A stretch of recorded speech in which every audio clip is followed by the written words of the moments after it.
This is a question of definition.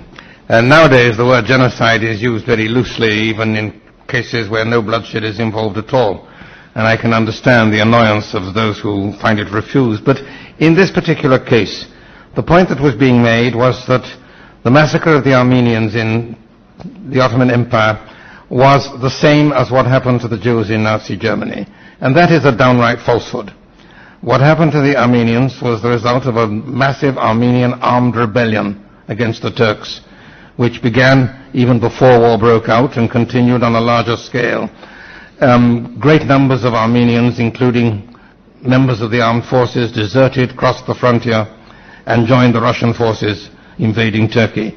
Armenian rebels actually seized the city of Van and held it for a while, intending to hand it over to the invaders.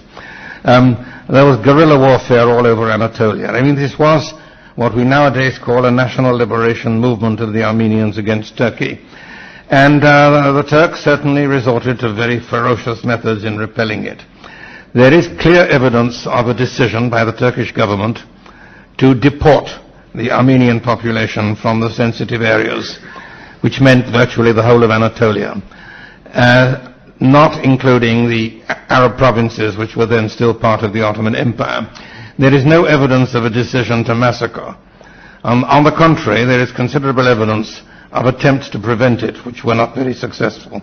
Yes, there were tremendous massacres. The numbers are very uncertain, but 1 million may well be likely. The massacres were carried out by irregulars, by local villagers responding to what had been done to them, and in a number of other ways.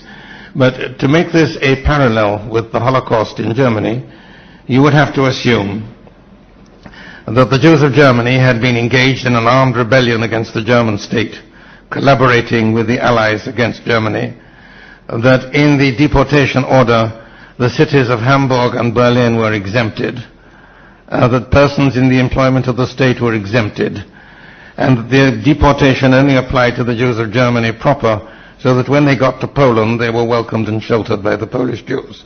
This seems to me a rather absurd parallel.